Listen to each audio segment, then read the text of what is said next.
Bienvenue à notre célébration.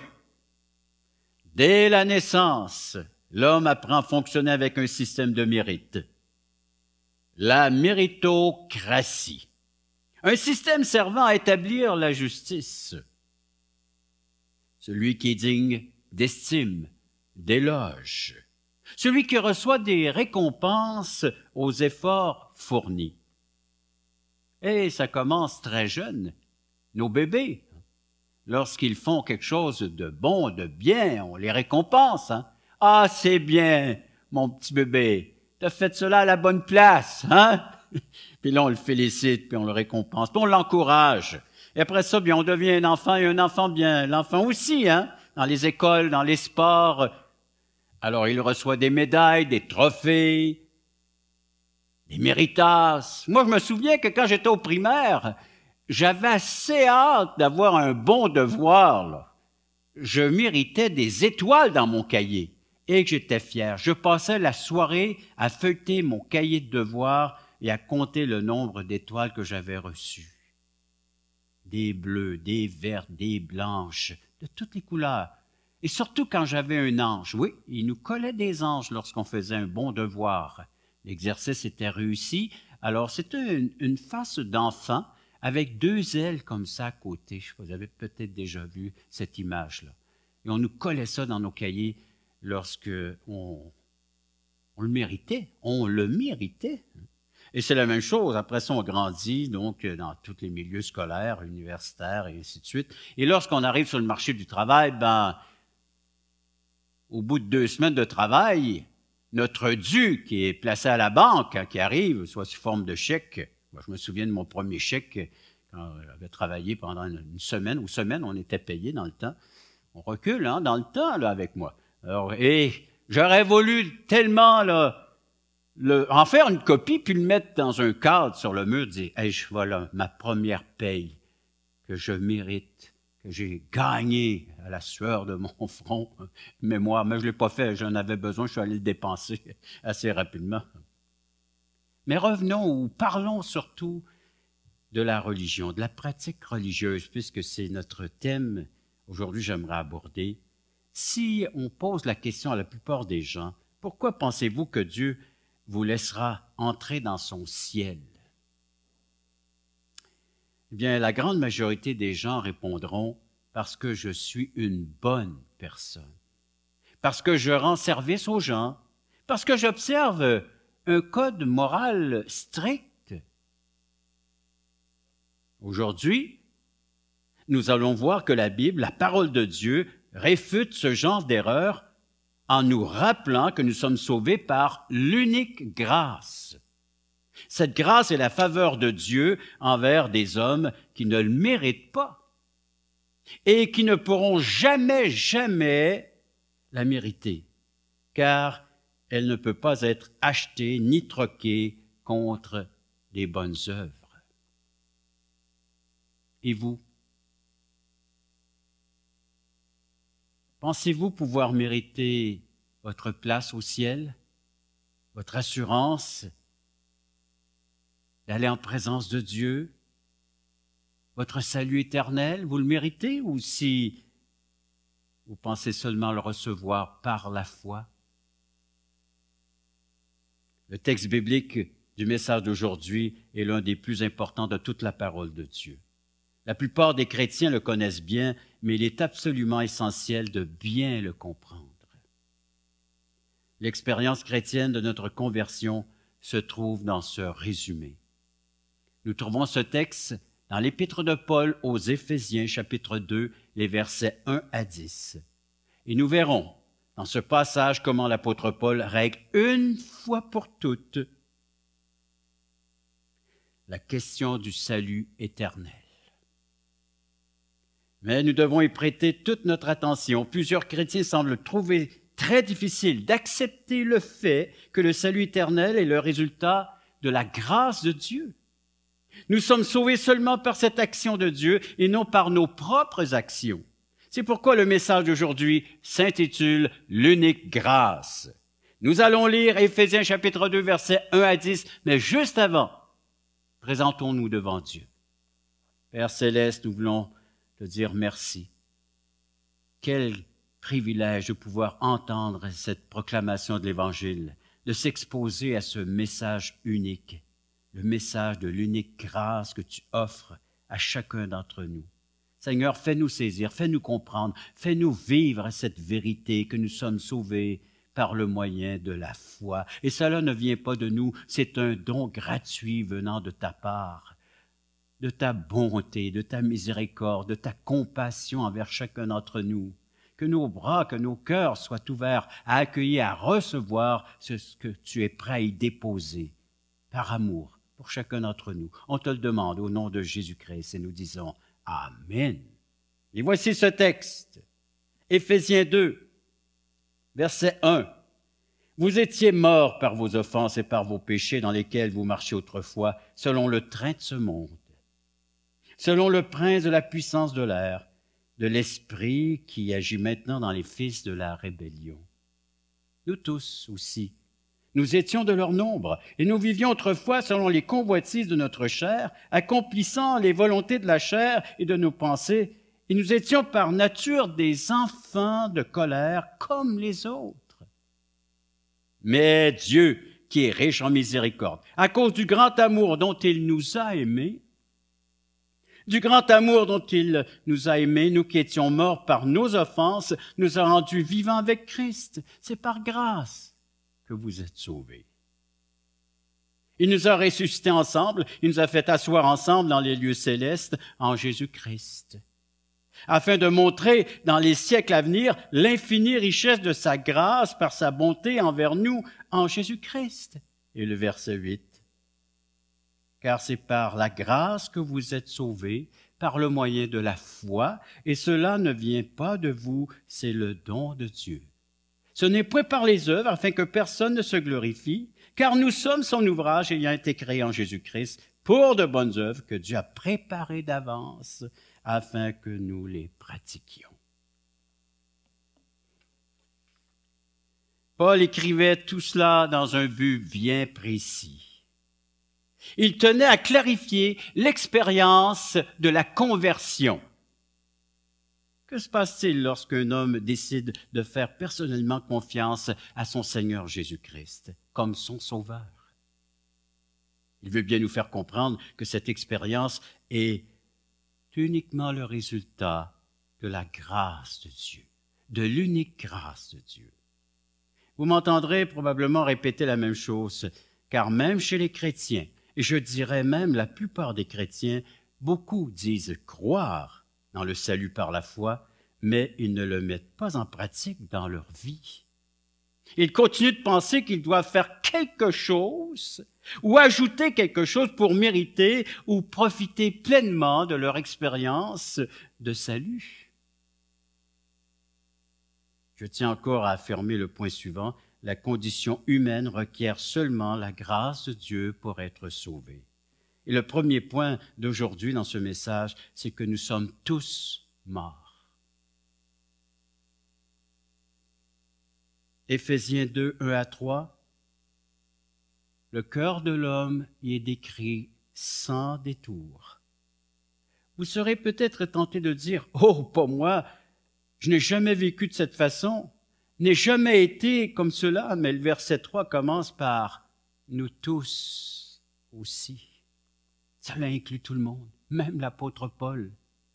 Relisons ces 3 premiers versets. « Vous étiez morts par vos offenses et par vos péchés, dans lesquels vous marchiez autrefois selon le train de ce monde, selon le prince de la puissance de l'air, de l'esprit qui agit maintenant dans les fils de la rébellion. » Nous tous aussi, nous étions de leur nombre, et nous vivions autrefois selon les convoitises de notre chair, accomplissant les volontés de la chair et de nos pensées, et nous étions par nature des enfants de colère comme les autres. Cela signifie que le péché nous avait fait mourir spirituellement, et à cause de cela, nous étions devenus incapables d'entrer en relation avec Dieu. Incapables! Morts spirituellement, coupés des liens nous unissant à Dieu. Et le verset 12, dans lesquels vous marchiez autrefois selon le train de ce monde. Cette précision est importante.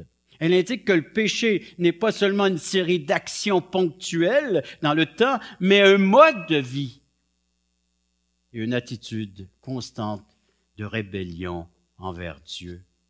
Pourquoi? Parce que dans cet état de mort spirituelle, l'homme suivra naturellement le train ou les tendances de ce monde. Il commettra les actes qui paraissent normaux et naturels dans le monde dans lequel il vit. En résumé, nous sommes tous des dissidents, tous des déserteurs. L'humain est un être insoumis. Nous avons tous trahi notre Créateur. Nous sommes tous coupables. Verdict de Dieu. Ce monde est actuellement sous le contrôle de Satan, précise le texte, le prince de la puissance de l'air de l'esprit qui agit maintenant dans les fils de la rébellion. Et toute personne qui n'est pas sauvée vit sous le contrôle de Satan. Cela ne signifie pas forcément qu'il soit possédé par le démon, mais si elle n'est pas sauvée par la grâce de Dieu, Satan exerce une emprise sur elle. Il lui paraît tellement normal et naturel de suivre Satan qu'elle ne s'en apercevra même pas. C'est comme un enfant qui vient au monde ou une personne qui grandit avec un problème de vision. Il grandit sans savoir que ce problème de vision, jusqu'au jour où il va passer un test. Et le test lui révèle qu'il avait ce problème. Et elle reçoit des vers afin de régler sa vision. Et pourtant, elle a passé plusieurs années pensant que c'était la réalité, la façon de voir les choses, alors qu'il souffrait d'une mauvaise vision. L'Évangile que vous entendez présentement, l'Évangile que vous lirez dans la Bible, dans les Saintes Écritures, vous donnera cette vision concernant Dieu et concernant l'homme et sa vie. Nous avons besoin d'ajuster notre vision à celle de Dieu, comment Dieu voit le cœur de l'être humain, le comportement de l'humain, et de pouvoir maintenant voir la façon dont lui voit les choses. Une personne non sauvée manifeste une attitude, décrite ici comme un esprit qui agit dans les fils de la rébellion, qui le poussera à vivre dans la désobéissance envers Dieu, vivre dans une condition désespérée et sans recours, dont la seule issue est la destruction, la mort. Paul parle des fils de colère, car le monde entier est coupable devant Dieu. Dieu a créé le monde, mais depuis quelques décennies, le monde occidental s'est tellement enfoncé dans la perversion qu'il en est même venu à nier l'existence même de son Créateur. Mais heureusement, Dieu nous rappelle sa présence et sa puissance par son Évangile. Les gens du monde se trouvent alors devant un choix. Ou bien ils refusent et méprisent cet Évangile, ou ils l'acceptent. Dans ces derniers cas, une transformation s'opère. Mais revenons à la condition naturelle de l'homme vivant dans le monde, une conclusion s'impose. Seule la grâce de Dieu peut le sauver. Car comment un homme mort pourrait-il se sauver lui-même? Un homme mort ne peut rien faire pour améliorer sa condition. Il a impérativement besoin d'une aide extérieure.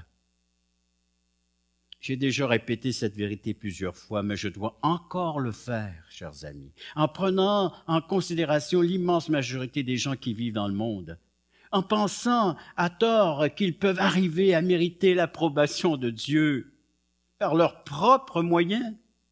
Et même chez les chrétiens, même s'ils disent croire que la seule grâce de Dieu les a sauvés, ils continueront d'ajouter quelque chose à leur expérience de salut dans le but de plaire à Dieu. Pourquoi font-ils cela? Parce qu'ils ne sont pas vraiment certains d'être complètement sauvés. Et ils essaient, par leurs propres efforts, par leurs propres moyens, de mériter la faveur de Dieu, une grâce de Dieu, un bienfait de Dieu. Et j'en suis à mon deuxième point, les œuvres. Ce n'est point par les œuvres. Les œuvres ne sont pas le moyen de salut. Dieu dit non aux œuvres comme moyen de salut, de délivrance. Il nous offre plutôt sa grâce qui est gratuite, un don gratuit, un cadeau de la part de l'Éternel. Pourtant, le salut ne peut jamais être déterminé par notre conduite. Il n'existe aucun verset biblique pour appuyer cette croyance. Le salut n'est pas déterminé par une action humaine, aussi louable et éclatante fût-elle, mais par l'unique grâce de Dieu. Je vous pose la question suivante, vous qui écoutez. Pourquoi refuser de vouloir marcher et suivre un chemin tracé par Dieu? Tracé par Dieu? Alors que nous marchons sur un chemin emprunté par des milliers et des milliers de personnes pendant des millénaires, le chemin du refus de l'unique grâce de Dieu, en essayant par nos œuvres de se rapprocher de Dieu. Et que ces œuvres deviennent une pratique religieuse, reliée à quelqu'un, à quelque chose, de vouloir se relier à Dieu par nos propres efforts, alors que Dieu est venu jusqu'à nous en la personne de Jésus-Christ. Pourquoi faire tant d'efforts? C'est comme si vous êtes en train de bâtir un chemin pour vous rendre jusqu'à Dieu, un échafaudage, toutes sortes d'articles que vous allez placer un par-dessus l'autre, essayer de monter et de grimper, toutes sortes d'articles, toutes sortes de choses que vous allez accumuler dans l'année, dans la vie, pour essayer d'atteindre les standards de Dieu. Impossible, impossible. Alors vous essayez de grimper, de monter les échelons, les standards, de graduer pour obtenir une place au ciel. Alors que juste à côté, il y a un ascenseur. Vous n'avez qu'à rentrer, à peser et à monter. C'est de faire confiance à toute cette mécanique, à ces engrenages, à ces câbles, que cela va me monter.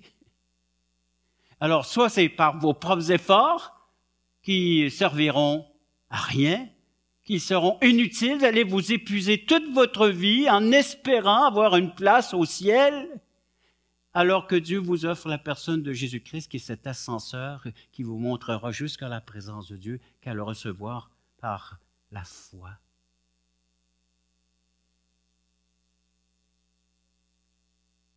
Arrêtez de vous débattre et acceptez ce que Dieu vous offre, un salut parfait, uniquement par grâce. En quoi consiste ce salut? Le salut est une œuvre de Dieu par laquelle il nous délivre de la mort éternelle, en nous revêtant de la vie éternelle qui se trouve uniquement en son Fils Jésus. Cherchez pas ailleurs. Le but de Paul est donc de nous expliquer par quel moyen Dieu nous délivre de la mort éternelle, en nous donnant un cadeau gratuit. En nous donnant son Fils, il nous donne le cadeau gratuit de la vie éternelle. Comment Dieu parvient-il? Uniquement par grâce. Je suis sans cesse étonné par le nombre de chrétiens qui, tout en se disant sauvés et en chantant des cantiques sur le sujet, continuent de penser au fond d'eux-mêmes qu'ils doivent faire des efforts pour ajouter quelque chose à cette grâce divine.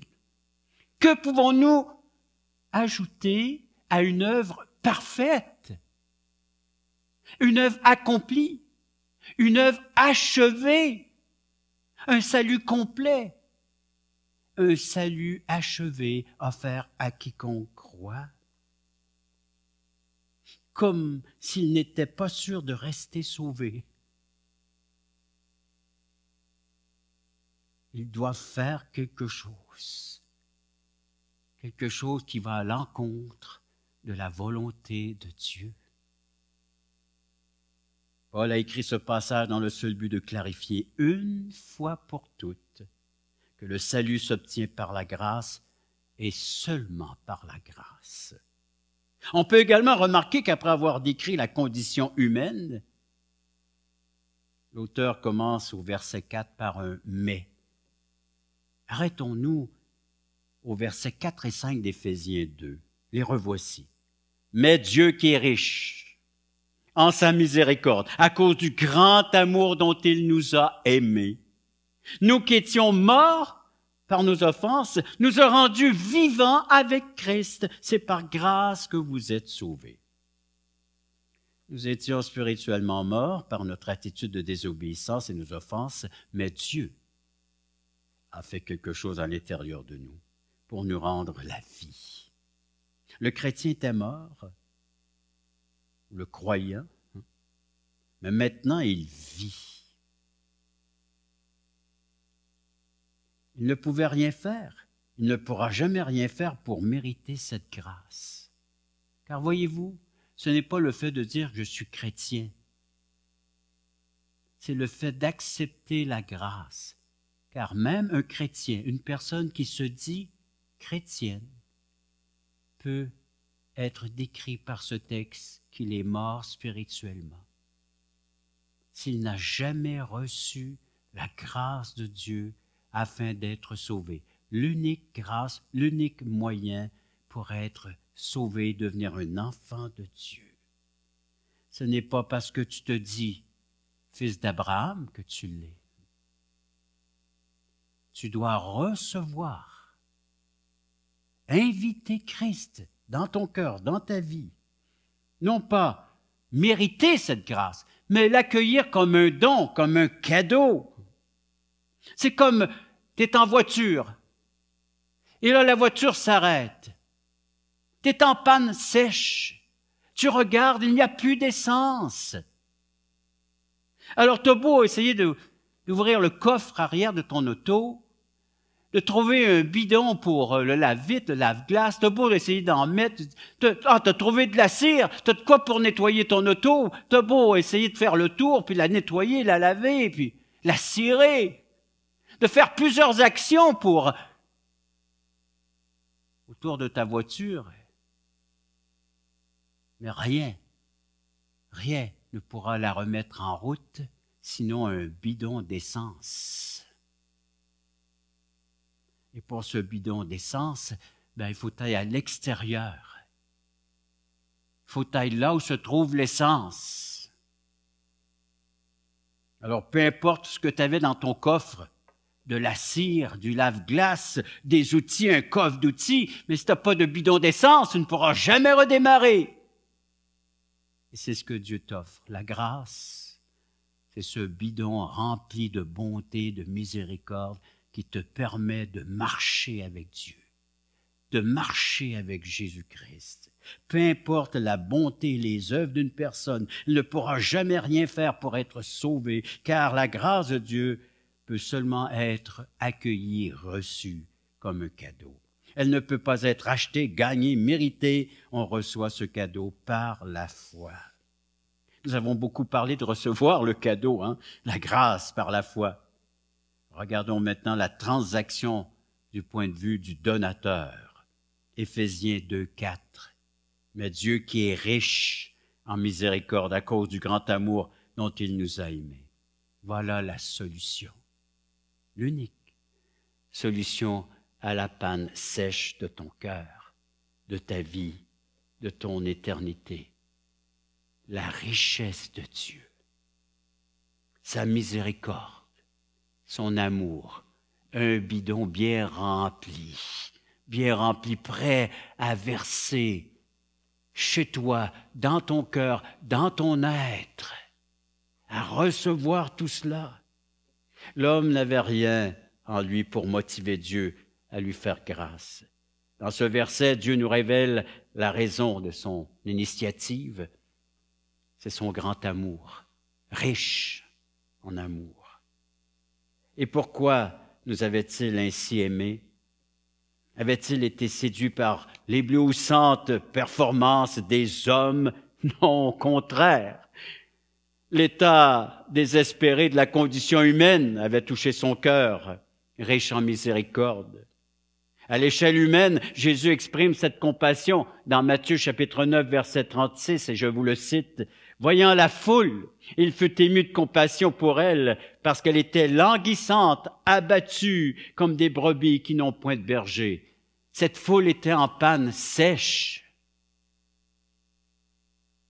Et le Seigneur a dit qu'il y a une seule chose qui peut faire bouger cette foule et la remettre dans l'ordre qu'elle devrait être. Les adorateurs de Dieu, c'est par mon don, Jésus-Christ rempli de compassion, qui se donne à cette foule, qui se donne à chacune des personnes qui composent cette foule. La compassion de Dieu en action.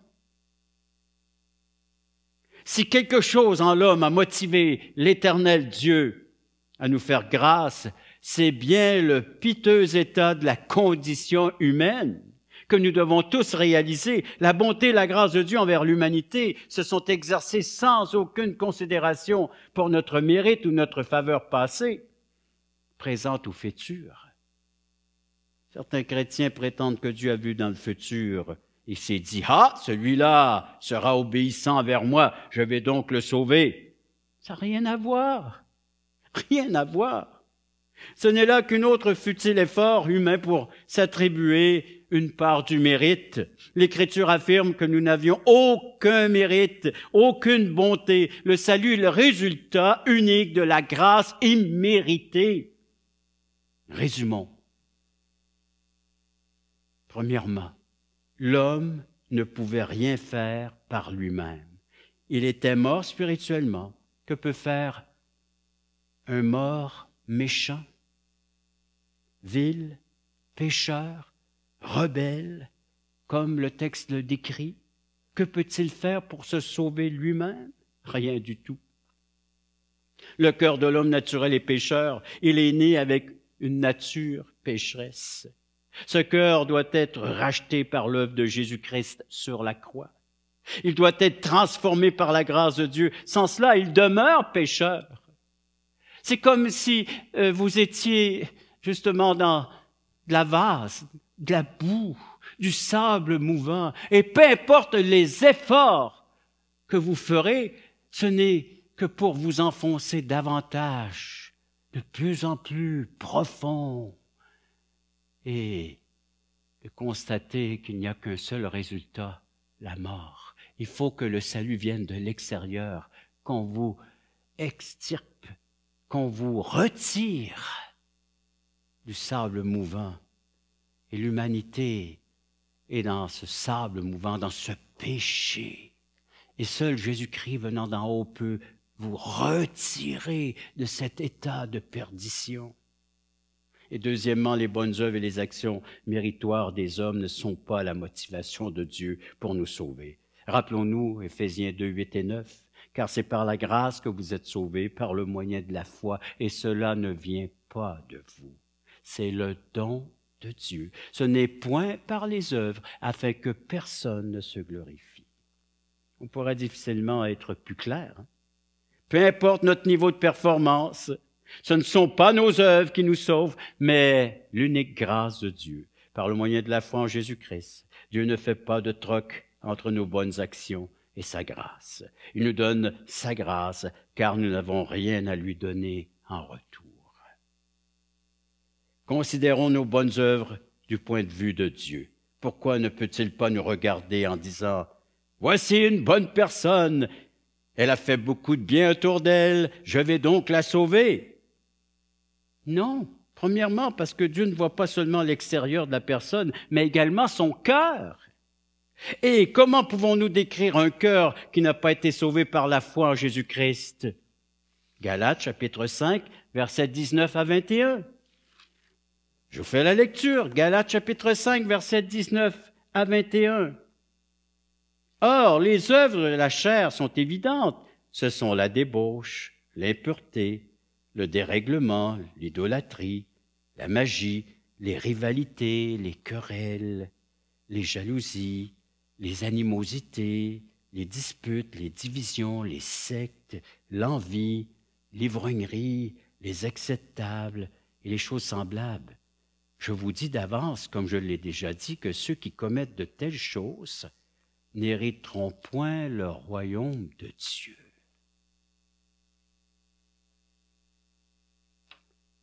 ce comportement qui découle de ce cœur de chair, ce cœur non converti, ce cœur qui n'a pas encore accepté la grâce de Dieu offerte en la personne de Jésus-Christ. Ce sont toutes des œuvres de la chair.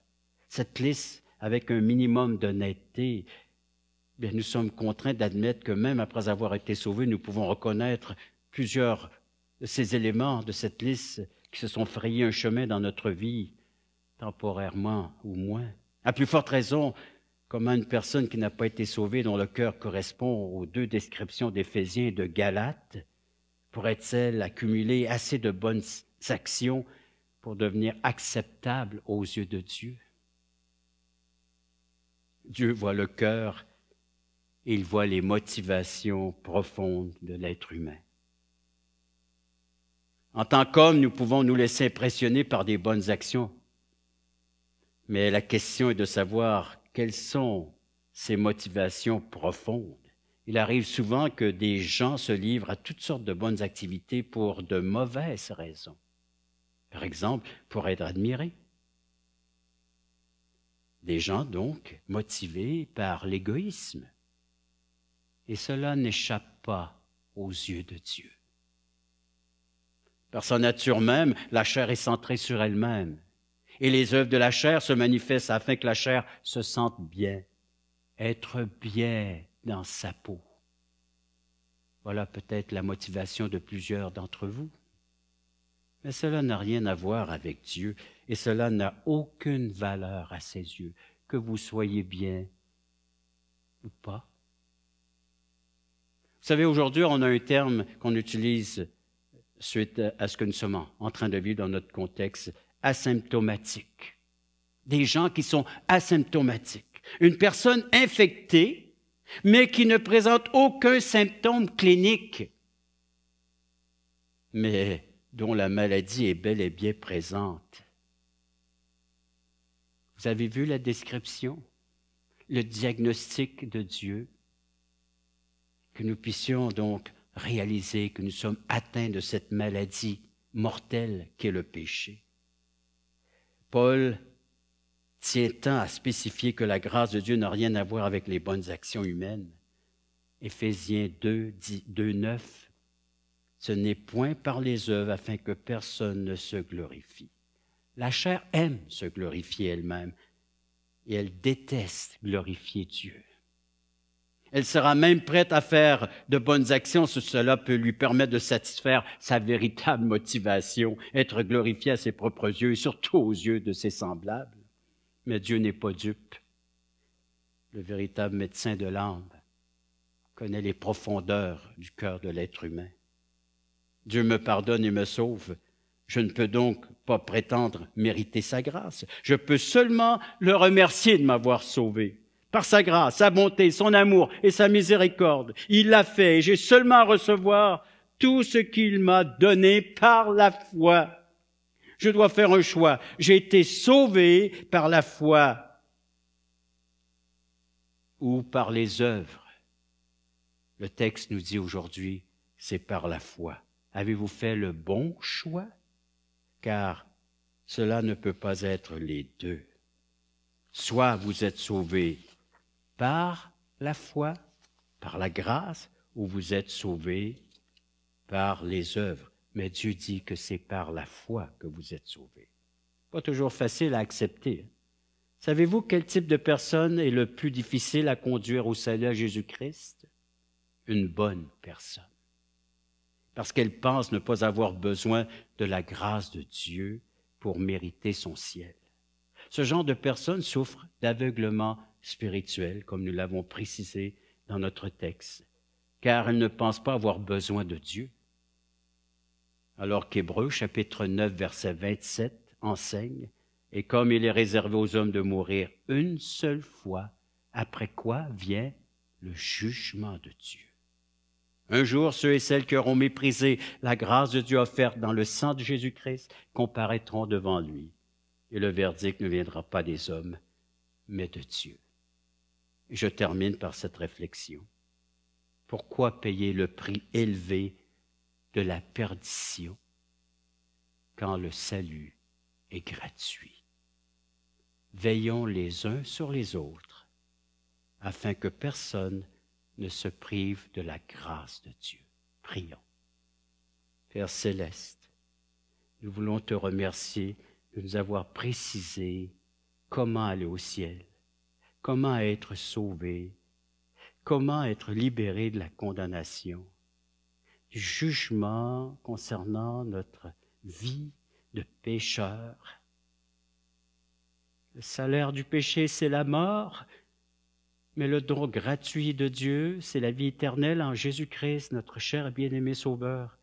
Ma prière ici, c'est que ceux qui n'ont pas encore reçu cette grâce puissent la recevoir et dire « Seigneur, j'accepte ta grâce. Je ne la mérite pas, mais je la reçois en tant qu'un don, en tant qu'un cadeau gratuit. Accorde-moi, s'il te plaît, ce que je ne mérite pas, la vie éternelle, le pardon de mes péchés, l'assurance d'avoir une place auprès de toi, d'être un enfant de Dieu et de bénéficier de tout ce que ça implique. » Et nous qui sommes chrétiens, nous qui vivons, Seigneur Dieu, la vie chrétienne, que nous puissions la vivre par grâce, uniquement par grâce, que c'est ta miséricorde, c'est ta bonté, que c'est ton œuvre qui nous transforme jour après jour, que c'est ta puissance par ton Esprit Saint en nous. Nous voulons juste être reconnaissants et te dire merci pour ce don d'amour envers chacun d'entre nous. Et nous disons